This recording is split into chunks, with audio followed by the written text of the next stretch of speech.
இறந்தவங்களும் அந்த ஆத்மாவோட பேச முடியுமா? அதாவதுமா, சிலவங்க சொல்லுவாங்க பேச முடியும், சிலவங்க சொல்லுவாங்க பேச முடியாதுன்னு சொல்றீங்க. இப்போ பேசுறவங்கன்னு சொல்றவங்க சரியான முறையில பேசுறாங்களா அப்படிங்கிறது ஒரு கேள்விக்குறி இருக்கு. பேச முடியாதுன்னு சொன்னவங்க முயற்சி பண்ணாங்களா அப்படிங்கிற ஒரு கேள்வி இருக்கு. இந்த ரெண்டுக்கு வித்தியாசம் இருக்கு.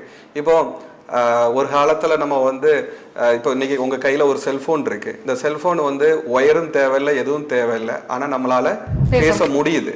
ஆனா ஒரு காலத்துல இப்படி ஒரு விஷயம் ஒண்ணு இருக்குதுன்னு நம்ம சொன்னா யாராவது நம்புவாங்களா? நம்பியிருக்கவே மாட்டாங்க. இல்ல ஒயர் இல்லாம, ஒரு தொடர்பு இல்லாம இன்னொரு இடத்துல இருந்து இன்னொரு விஷயத்த கடத்த முடியும் அப்படின்ட்டு ஒரு 50 வருஷத்துக்கு முன்னாடியோ இல்லைன்னா ஒரு 100 வருஷத்துக்கு முன்னாடி யாருக்கிட்டயா சொன்னா நீங்க பேசினா என்ன சொல்லுவாங்க? சிரிச்சிருப்பாங்க. அப்போ அது சாத்தியமா தானே இருக்கு. அப்போ ஆத்மாங்கிறது சரீரம் இல்லாத ஒரு நிலை. அதை தொடர்பு கொள்ள முடியாதுன்ட்டு முயற்சி பண்ணாதவங்க சொல்லக்கூடிய வார்த்தையை தவிர, முயற்சி பண்ணால் கண்டிப்பாக நம்மளால பேச முடியும்.